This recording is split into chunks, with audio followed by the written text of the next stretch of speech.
कब मरिहो कब भेटियो पूरन परमानंद, कब शरीर छूटेगा और मैं परमात्मा प्राप्त हो, परमात्मा के समीप पहुंचूंगा, अपने प्यारे के समीप पहुंचूंगा। तो मरने का डर तभी मिटेगा जब भजन करोगे, खूब नाम जप करो और सब में भगवत भाव करो, सबकी सेवा करो, तो मृत्यु का भय धीरे धीरे कम हो जाएगा। जैसे जैसे ज्ञान आएगा वैसे वैसे मृत्यु का भय नष्ट हो जाएगा। आनंद सिंह जी। जी राधे राधे महाराज जी, आपके चरणों में कोटि कोटि प्रणाम। महाराज जी, मेरा प्रश्न है कि ग्रस्त से जुड़े व्यक्ति के लिए भक्ति योग का मार्ग या फिर कर्म योग का मार्ग, दोनों में से क्या मार्ग महाराज जी? कर्म योग भक्ति परायणता से युक्त हो ऐसा मार्ग चयन करना चाहिए। जैसे हम किसी के पति हैं, किसी के पुत्र हैं, किसी के भाई हैं, एक परिवार में हमारे बहुत से धर्म हैं जिन कर्तव्य कर्मों का निर्वाह करना है। फिर हम समाज में हमारा एक व्यक्तित्व है, हम किसान हैं, व्यापारी हैं, नौकरी पेशा वाले हैं, या कोई अधिकारी हैं, या कोई नेता है, हमारा एक समाज में व्यक्तित्व है समाज सेवा का। अब हमको इन सारे धर्मों का निर्वाह करते हुए भगवान की प्राप्ति करनी है, क्योंकि मनुष्य जीवन का लक्ष्य भगवान की प्राप्ति है। तो अब हमारा कर्म योग जो विस्तार को प्राप्त हो रहा है, योग तभी होगा जब भगवान से चित्त जुड़ा होगा, नहीं केवल कर्म होगा, योग नहीं बनेगा।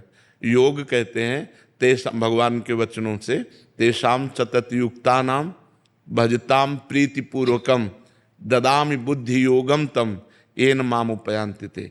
बुद्धि का भगवान में स्थित रहना, निरंतर नाम जप चलना, प्रेम पूर्वक भगवान का भजन करते हुए कर्म करना, ये भक्ति परायण कर्म योग हो गया। हर कर्म को भगवान को समर्पित कर देना। जैसे माँ में भगवान को देखा, पिता में भगवान को देखा, पूज्य जनों में भगवान को देखा, उनकी सेवा की और उस सेवा कर्म को भगवान में समर्पित कर दिया, अब ये कर्म योग बन गया। अब ये भाव से किया गया कि भगवान मेरे माँ रूप में, मेरे पिता रूप में, मेरे परिवार रूप में, मेरे समाज रूप में, विश्व रूप में। हम उसको एक से शुरू करते हैं और अनेक तक ले जाते हैं और अनेक को एक में स्थित करके मुक्त हो जाते हैं। एक से शुरू करते हैं, माँ पिता भगवान गुरु, जहाँ भी गुरु साक्षात परब्रह्म, अब उसको अनेक में ले जाना है हमको। अखंड मंडलाकारम व्याप्तमेन चराचरम तत्पदम दर्शितमेन तस्मै श्री गुरुवे नमः। शुरू किया एक से और उसको फैला दिया पूरे विश्व में, और फिर फैलाकर एक में स्थित हो गए कि सब जगह एक ही, सर्वम खलमिदम ब्रह्म। अब वो मोक्ष को प्राप्त हो गया। तो हम जब योग से चलते हैं तो ज्ञान प्राप्त होता है, और केवल कर्म करते हैं तो दो प्रकार के होते हैं, शुभ कर्म या अशुभ कर्म। अशुभ कर्म का फल दुख होता है, शुभ कर्म का सांसारिक सुख होता है, भागवतिक नहीं। लेकिन कर्म योग का फल भागवतिक सुख होता है, क्योंकि उसे हम भगवान के निमित्त करते हैं। किसी भी व्यक्ति में हम भगवान की भावना करके उसके प्रति जो व्यवहार करते हैं, वर्ताव करते हैं, उसे जब हम भगवान को समर्पित कर देते हैं तो भगवत प्राप्ति का योग बना देता है। और जब हम व्यक्ति मात्र करके किसी को खूब खवाया पियाया, खूब दिया लिया, वो पुण्य हो गया, कर्मयोग नहीं बना। भगवत भाव से, अच्युत भाव से जो हम कर्म करते हैं वो योग हो जाता है, और व्यक्तित्व भाव से, सांसारिक भाव से करते हैं वो दो रूप ले लेता है, एक अशुभ कर्म और एक शुभ कर्म।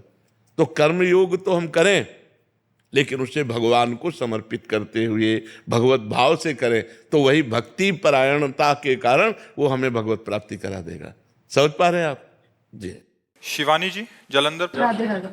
श्री हरिवंश महाराज जी, राधे राधे, आपके चरणों में कोटि कोटि प्रणाम। महाराज जी, कर्म बंधन से मुक्ति का क्या अर्थ है? जैसे हमारे पूर्व जन्मों में पाप और पुण्य हुए, वो हमको बांध करके मनुष्य जन्म में भेजा भी, ना चाहते हुए भी हमें दुख भोगना पड़ रहा है, ना चाहते हुए भी हमको विपत्ति भोगनी पड़ रही, ये कर्म बंधन है। हम चाह रहे हैं कि हम उन्नति को प्राप्त हों और हमारा पतन होता चला जा रहा है, ये कर्म बंधन है। अब हम जो इस जन्म में कर्म करेंगे उसका परिणाम हमको आगे जन्म में मिलेगा, और हमारा पूर्व का जो संचित है, जिसे गोदाम कहते हैं, वो संचित कर्म से फिर निकालकर हमें पाप पुण्यों के ऐसे अनंत जन्म भोगने पड़ेंगे। और अगर हम इस जन्म में भजन कर लें तो भगवान संचित को नष्ट कर देंगे, क्रियमाण निष्फल हो जाएगा, प्रारब्ध को भोग लेंगे और मुक्त हो जाएंगे।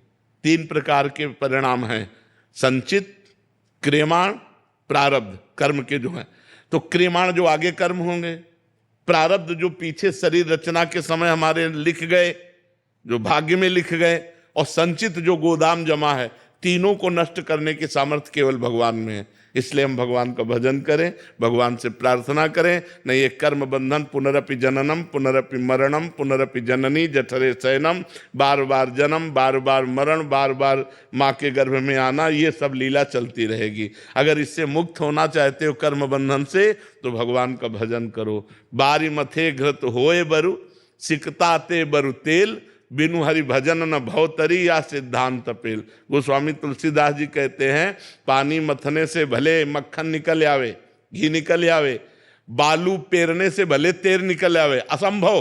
बोले ऐसा भले संभव हो जाए, लेकिन बिना भजन के इस संसार सागर से मुक्त नहीं हो सकते। इसलिए नाम जप करो, भगवान का नाम परम मंगलमय, कलयुग केवल नाम आधारा, सुमिर सुमिर भव उतरे पारा। हवलदार आरपी सिंह मथुरा से। राधे राधे महाराज जी। महाराज जी, जब हम कभी भंडारा या भोजन कराने का संकल्प लें और किसी कारणवश उसे पूरा नहीं कर पाते, तो क्या प्रभु नाराज हो जाते हैं, सामाजिक जीवन में अड़चन आने लग जाती है? नहीं नहीं, बिल्कुल नहीं, इससे कोई फर्क नहीं पड़ता। हमारा विधान नहीं बन पाया, उससे भगवान थोड़ी नाराज। भगवान इतने स्वार्थी समझ लिए क्या? इतने स्वार्थी भगवान नहीं। भगवान तो परम अहेत की कृपाल, उनको तो जानना बड़ा मुश्किल है। वो कृपाल ही कृपाल हैं। हाँ, ये जरूर है कि जैसे हमने ये संकल्प किया कि हम 100 संतों को भोजन पवाएंगे, और आज हमारी व्यवस्था बिगड़ गई किसी कारण से, तो ये हम बात याद रखेंगे कि जब हमारी समस्या सुधर जाएगी तो हम 100 संतों को जरूर पवाएंगे। जो संकल्प करे उसे आज नहीं, मान लो आज अव्यवस्था हो गई, तो जब कल व्यवस्था होगी तो हम पहला काम करेंगे, 100 संतों को भोजन पवाएंगे। ये भगवान नाराज नहीं होते, लेकिन हमने जो संकल्प किया उसे हमें पूरा करना चाहिए। कभी कि भाई हम गंगा स्नान करेंगे अमुक तारीख को, अब अमुक तारीख को समस्या आ गई, नहीं तो फिर हम अगली तारीख निश्चित करते हैं और उसमें जाते हैं गंगा स्नान। जो पवित्र कार्यों का संकल्प बने, पवित्र कार्यों का, दान पुण्य तीर्थयाटन भगवत दर्शन आदि का, उसे टालना नहीं चाहिए। यदि कोई ऐसी समस्या आ जाए तो फिर अगला समय उसको दे देना चाहिए कि आज हम समस्या में फंस गए तो अगले समय में हम ये कार्य कर देंगे। महाराज जी, ऐसा बोल सकते हैं भगवान जी से कि क्या ये मेरी पूरी कर दो, मैं आपको ऐसा कराऊंगा? वैसे हमें लगता है भगवान से बहुत बड़े मालिक हैं और हम उनके बच्चे हैं, तो अपने पिता से कैसे मांगा जाता है? क्या ये कि पिता से ऐसे मांगा जाता है कि तुमको 10 लड्डू पवा देंगे, हमें 10 रुपया दे दो? पिता से तो ऐसे मांगा जाता है कि 100 रुपये की जरूरत है, दो। नहीं मांगा जाता, वो नहीं देंगे, नहीं देना पड़ेगा। हम किससे जाएं, कहाँ जाएं? आप हमारे पिता हो। ऐसे ही भगवान से मांगना चाहिए कि प्रभु ये समस्या है, इसका समाधान कीजिए। अब उचित हो, जैसा मंगल भवन है आप कीजिए। अब ये जो हम लोग अज्ञानवश कहते हैं कि तुम्हें 500 रुपया के भोग, लड्डू के भोग लगा देंगे तो काम करो, तो हमें लगता है ये सही नहीं है। आप 500 रुपया को भोग लगा दो, बड़ी बात है, लेकिन ये बात कहना कि देखो, अब आपसे कहें जैसे कि आप अमुक काम कर दो, आपको 100 रुपया देंगे, ऐसे ही काम तो हुआ ना भगवान के लिए कि आप अमुक काम कर दो, हम 500 को लड्डू पवा देंगे। मतलब भगवान को नौकर समझा है क्या? आप ये किसके लिए कहा जाता है? तो एक नौकरी हुई ना, तो भगवान के लिए क्या ये उचित है ऐसा कहना? अनंत ब्रह्मांडों का भरण पोषण कर रहे हैं, अरे उनसे सीधे मांगो कि हमारी ये समस्या, इसका समाधान करो। आपके सिवा कोई स्वामी नहीं है हमारा, आप जगत के मालिक हो। और इसके बाद भोग लगाना, ये बिना कहे भोग लगाओ, ठाकुर जी हैं, अपने प्रभु हैं, लेकिन मांगो तो पिता की तरह मांगो उनसे, जैसे पुत्र पिता से मांगता है ना, अधिकार पूर्वक कि आपको ये काम पूरा करना है प्रभु, क्योंकि आप स्वामी हो, जगत के स्वामी हो, हम आपके बच्चे समस्या में फंसे हैं। 4 प्रकार के भक्त होते हैं, एक आर्त भक्त, एक अर्थार्थी भक्त, एक जिज्ञासु भक्त, एक ज्ञानी भक्त। आर्त माने अपनी संकट निवृत्ति के लिए भगवान से निवेदन करना, अर्थार्थी माने धन प्राप्ति के लिए भगवान से प्रार्थना करना, जिज्ञासु माने भगवान को जानने के लिए भगवान की आराधना करना, और ज्ञानी जो भगवान को जान चुका है। ये 4 प्रकार के होते हैं। तो ये भी भक्ति है कि हम केवल अपने प्रभु से मांगे, दूसरे से किसी से नहीं, तो वो बहुत बड़े दाता हैं, वो दे देंगे। लेकिन ऐसे नहीं मांगना चाहिए कि हम आपको 56 भोग लगा देंगे, आप हमारा काम कर दो। ये ठीक नहीं है, ये ठीक नहीं है। भारत जी, जैसे अभी आपने बोला, जैसे अपने फादर से, अपने पिताजी से हम कह सकते हैं कि क्लास में फर्स्ट आएंगे, ये दिलवा दो। तो क्या अपने परमात्मा से ये कह सकते हैं कि ये पूरा कर दीजिए, अच्छा इंसान बन के दिखाएंगे, कोई बहुत सुंदर, बहुत सुंदर। उसमें वो खुश होंगे? बिल्कुल खुश हो जाएंगे, खुश हो जाएंगे, बिल्कुल खुश हो जाए। वो आपको ऐसी बुद्धि देंगे कि आप अच्छे इंसान बन जाओगे। बहुत सुंदर बात है, ऐसा भी मांगना चाहिए। बिल्कुल ठीक बात। रिंकी देवी जी बिहार से। राधे राधे महाराज जी। महाराज जी, आत्मज्ञान, आत्म साक्षात्कार क्या है? आत्म साक्षात्कार के बाद भी जीव क्या इस संसार में मोह माया में फंस सकता है? अगर हाँ तो क्यों? नहीं, स्थूल शरीर, सूक्ष्म शरीर, कारण शरीर, तीनों को जो प्रकाशित करता है उसे आत्मा कहते हैं। वो भगवान का स्वरूप है। आत्मबोध हो जाने के बाद नहीं स्वात्मा रामम विषय मृग तृष्णाम भ्रमयति। आत्मा राम पुरुष कभी मोह माया में फिर नहीं फंसता। जैसे जगा हुआ पुरुष कभी स्वप्न के पदार्थों का लालच नहीं करता, क्योंकि उसे पता है वो सब झूठा है। जब तक सोया हुआ स्वप्न में नाना प्रकार के दुख सुख भोग देख रहा है तो उसे सत्य भास रहा है, लेकिन जब जग जाता है तो स्वप्न सब झूठा नजर आता है।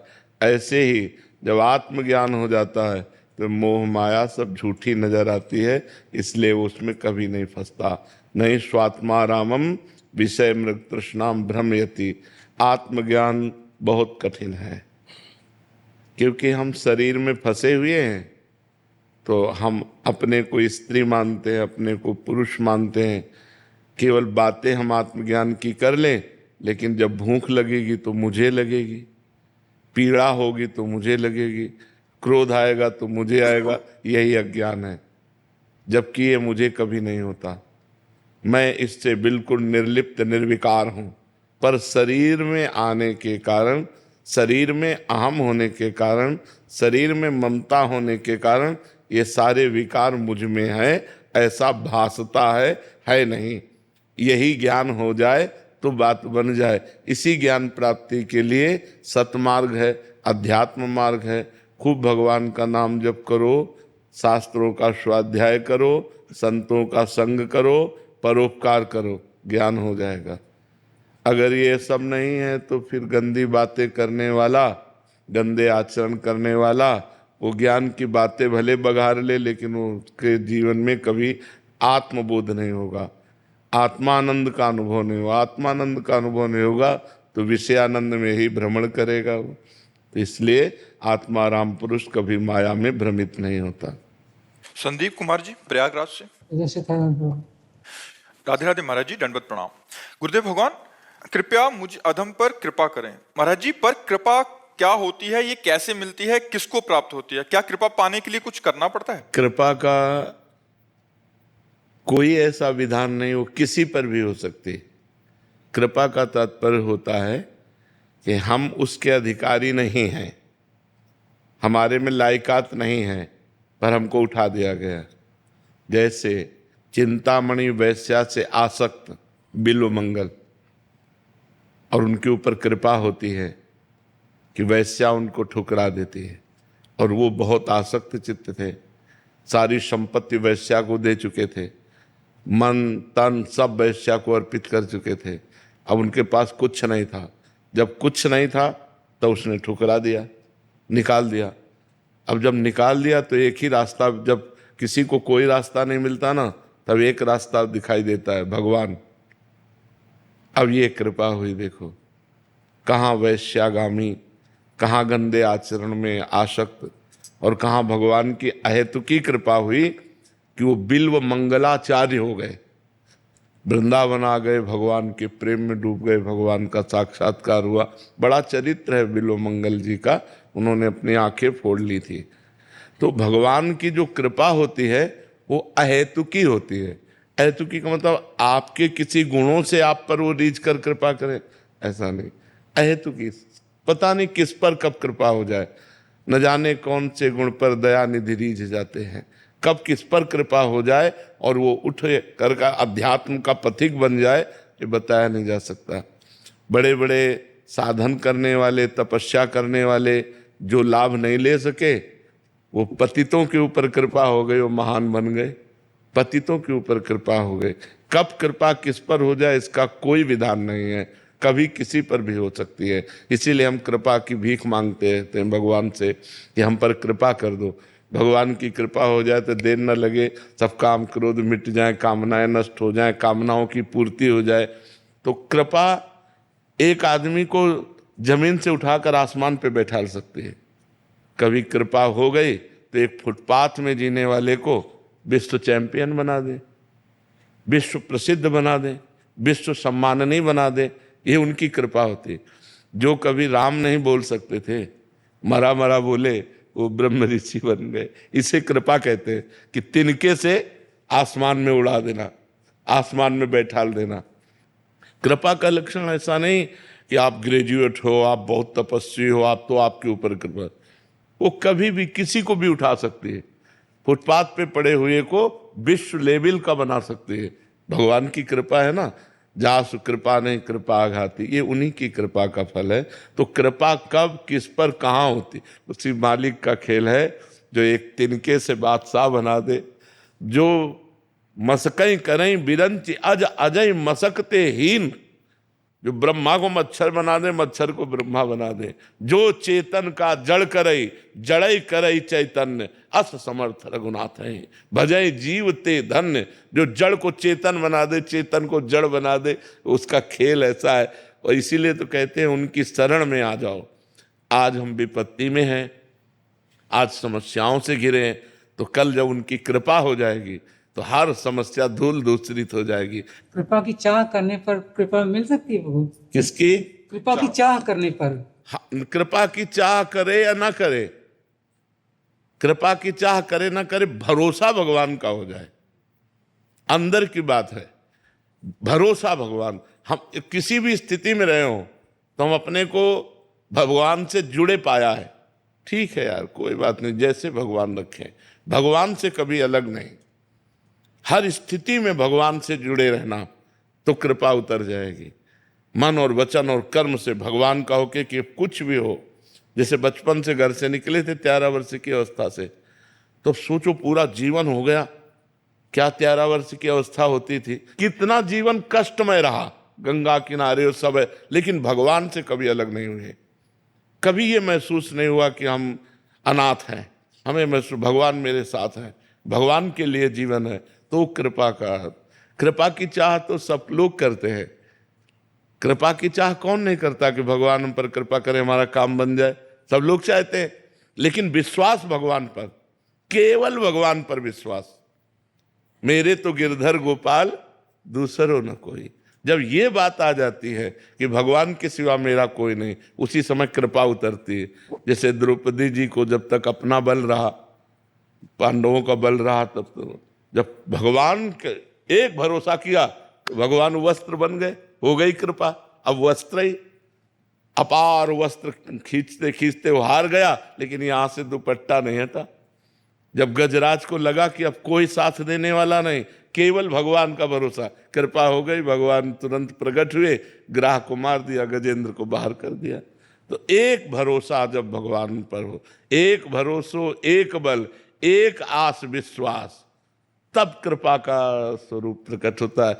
जैसे बिल्वमंगल जी के लिए तो अब चिंतामणि सबने ठुकरा दिया, उसी से प्यार करते थे, उसी को जीवन दे दिए थे, अब कोई नहीं, तो भरोसा भगवान का जागृत हुआ, कृपा हो गई। जब एक भरोसा भगवान का होता है तब कृपा आ जाती है। अभी हमारा मन भगवान पर पूर्ण आश्रित नहीं है, जहां आश्रित हुआ तो कृपा संभाल लेती है, फिर कृपा संभाल लेती है। साहिल बहल जी। राधा वल्लभ श्री हरिवंश। श्री हरिवंश महाराज जी। महाराज जी, जब श्री जी की कृपा से वृंदावन आते हैं तो अंदर से विचार आता है कि सबसे पहले गुरुदेव के दर्शन करें फिर कहीं मंदिर जाएं। महाराज जी, ऐसा आना कहीं अपराध के नहीं, अंतर्गत तो नहीं? उत्तम बात है। सबसे पहले गुरु पूजा, फिर इष्ट पूजा।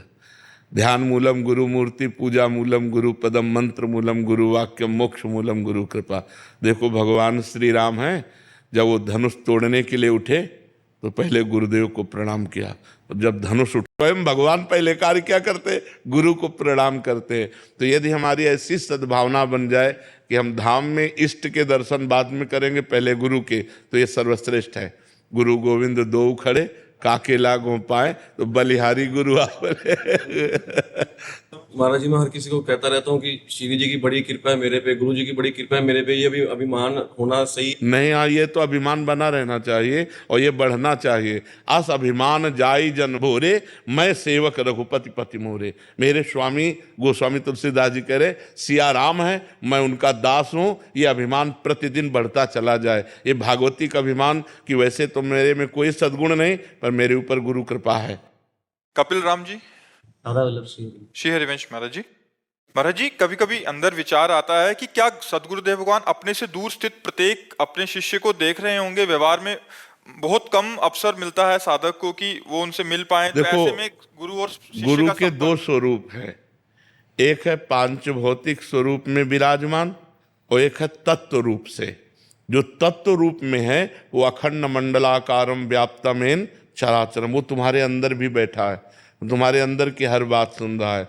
और जो पांच भौतिक स्वरूप में है वहाँ जाने पर ही देख पाओगे, बताने पर ही उत्तर मिल पाएगा। लेकिन जो अंदर बैठे हैं तो वो तुम्हारे साथ हैं, तुम्हारे हृदय में है। अखंड मंडलाकारम व्याप्तमेन चराचरम तत्पदम दर्शतमेन तस्मै श्री गुरुवे नमः। तो ये अखंड मंडलाकार जो व्याप्त जड़ चैतन्य में गुरुदेव हैं, उन्हीं को प्रधानता देनी चाहिए, क्योंकि वो हर समय आपके साथ है। ये शरीर तो आज है कल नहीं रहेगा, लेकिन जो आपने मानस पटल पर अपने गुरुदेव बैठा लिए वो तब तक रहेंगे जब तक आपका मोक्ष नहीं हो जाएगा, जब तक आपका कल्याण नहीं हो जाएगा। ये गुरुदेव तो कभी भी जा सकते हैं, लेकिन वो गुरुदेव कभी नहीं जा सकते जो आपने भावना में बैठा रखे हैं। मान लो आज आप सामने हो, लेकिन आप जब एकांत में होते हो तो भावना में आपके हैं ना गुरुदेव, साथ भी करते हैं और देखते हैं कि गुरुदेव ने उत्तर भी दे दिया, गुरुदेव हमें संभाल भी रहे हैं। तो वो गुरुदेव जो तत्व रूप से सब जगह विराजमान हैं, वो जान रहे हैं आपको, वो सुन रहे हैं, वो आपकी एक एक भाव देख रहे हैं और उसी का फल वो प्रदान करें। का स्थान माता पिता से ऊपर है क्या? हाँ, क्योंकि माता पिता संसार के शरीर को जन्म देने वाले हैं और गुरु शरीर के राग को मिटाकर भगवान से मिलाने वाला है। इसलिए माता पिता से भी बढ़ करके मातृ देवो भव, पितृ देवो भव, क्योंकि उन्होंने इस शरीर की रचना करने वाले परमात्मा के उसमें सहयोग हुआ। गर्भाधान किया, बालक प्रकट हुआ, उसका पालन पोषण किया। जब हम अज्ञानी थे तब उन्होंने हमारा पालन पोषण किया, इतना उनका संबंध है। लेकिन भगवान ने गर्भ में भी हमें बनाया, भगवान ने गर्भ में भी हमारी रक्षा की। तो भगवान है, भगवान के समान कोई नहीं। और उस भगवान को प्राप्ति कराने वाले गुरुदेव हैं, इसलिए भगवान से भी बढ़कर गुरुदेव है। और भगवान ने स्वयं कहा सातो सम मोहिमय जग देखा और मोते अधिक संत कर लेखा। भगवान ने सबरी जी से कहा और मोरे मन प्रभुवश विश्वासा, राम ते अधिक राम कर दासा, जाने उस संत अनंत समाना। भगवान को प्राप्त कराने के कारण गुरुदेव के समान गुरुदेव ही है, दूसरा कोई नहीं है। महाराज श्री से कृपा करके जाने की बात ना कीजिए, हृदय बड़ा दुखता है। किसी को कौन है वहाँ? यार जो आया सो जाएगा, क्या राजा रंग फकीर इसमें क्या डरना भाई, जो आया है सो जाएगा। क्या राजा रंग फकीर, चाहे वो भिखारी हो, चाहे वो साधु हो, चाहे राजा हो, यहाँ से तो जाना पड़ेगा। के लिए इतना समर्पित है, आपकी कृपा बल से ही हम आपसे इतना प्रेम। नहीं, हमारे बहुत प्यार है। हम गंदे आचरणों का त्याग कर अच्छे आचरणों में चल रहे, हमारा जीवन धन्य कर रहे हो। अपना तो जीवन धन्य कर ही रहे हो, हमारा भी जीवन धन्य कर रहे हो। आज आप लोग अच्छे आचरण कर रहे हो तो ये हमारी साधुता का फल हुआ, ये हमारे जीवन का फल हुआ कि हम अपने देश के लिए, हम अपनी समाज के लिए कुछ कर पाए। नहीं तो हम अकेले भजन करके मर जाते, मुक्त हो जाते, कौन जानता। ऐसे हजारों लाखों भाई गंदे आचरणों का त्याग कर अच्छे आचरणों पर चल रहे हैं, तो हमें भी शीतलता प्राप्त होती है कि भगवान ने इस योग्य बनाया कि हम समाज के काम आए। समाज वचन से ही सही, पर हम काम में तो आए। हमारी समाज का सुधार हो रहा है, हमारे देश में नौजवान लोग अच्छे आचरणों की तरफ चल रहे हैं। ये हम अपने जीवन को धन्य मानते हैं आपके कारण, आपके कारण। अगर आप सुधर रहे हो तो हम अपने को धन्य मानते हैं कि हमारी साधुता, हमारा भगवान के मार्ग में आना सार्थक हुआ कि समाज के हम काम आए। दीपक कुमार जी, राधे राधे महाराज जी, आपके चरणों में कोटि कोटि प्रणाम। गुरुदेव, मेरे जीवन का एक समय ऐसा भी था कि मैं बुरे आचरणों में फंस गया था, जैसे शराब पीना, जुआ आदि। मेरे माता पिता और रिश्तेदार बहुत समस्या में आ गए थे, घर टूटने की कगार पर था। पर मेरी पत्नी ने आपके सत्संग में सुना कि अपने भजन किसी दूसरे को समर्पित भी कर सकते हैं, तो उन्होंने नाम जब मुझे समर्पित किया कि मेरी बुद्धि शुद्ध हो। तो महाराज जी, उसका प्रभाव ये हुआ कि मैं आज गलत आचरण छोड़ के मैं भी नाम जप के मार्ग पर लग गया हूँ और आपका सत्संग सुनता हूँ। महाराज जी, मतलब ये कहना चाह रहे हैं कि ऐसा ही 15 साल तो शादी के हो गए और उससे पहले से भजन करती थी भोलेनाथ का। अभी बताया, उसने मेरे को बताया भी नहीं था कभी। बिल्कुल सच्ची अर्धांगिनी, हाँ सच्ची दूसरे दिन से एक ही बार में सब पलट दिया। बिल्कुल बिल्कुल बिल्कुल। पूजा पाठ में लहसुन प्याज भी बंद, प्रभु की सेवा, नाम जप इतना।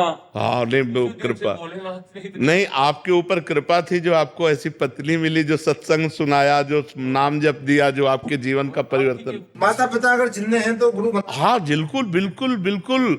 भगवान के माता पिता थे, गुरु वशिष्ठ जी थे, गुरु विश्वामित्र जी थे। भगवान के माता पिता देवकी वसुदेव थे, गुरु संदीपनी जी थे।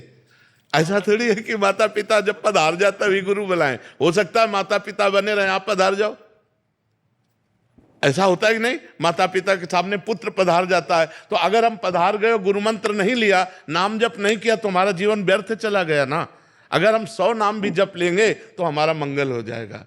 वो कम से कम हमारे जीवन में स्टॉक में तो बने हैं, वो हमारा अगला जन्म संभाल देंगे। अगर हम 100 नाम भी जपे हैं तो अगला जन्म में हमें मनुष्य शरीर मिलेगा और 101 नाम से शुरू होगा, 99 से नहीं। लेकिन आप चाहे जितनी डिग्री पढ़ लो, चाहे जितने बड़े पदाधिकारी हो, चाहे जितने करोड़ों अरबों जमा कर लो, जब यहाँ से मरोगे तो न पद ये जाएगा न डिग्री जाएगी, फिर ककारा से शुरू करना पड़ेगा। इसलिए नाम जप जरूर करो। कहीं ना कहीं किसी ऐसे कंठी न बंधवाओ तो किसी महापुरुष को अपना मानकर उनकी आज्ञा के अनुसार नाम जप शुरू कर दो, वो भी गुरु बनाना ही माना जाता है। जैसे आप कंठी तिलक नहीं लगा रहे, लेकिन आपने मान लिया आज से मैं आपको गुरु मानता हूं, और आप राधा राधा जपना शुरू, तो आपका हो गया। आपने मान लिया तो आपका कल्याण हो जाएगा। श्वेता अवस्थी जी, राधे राधे महाराज जी।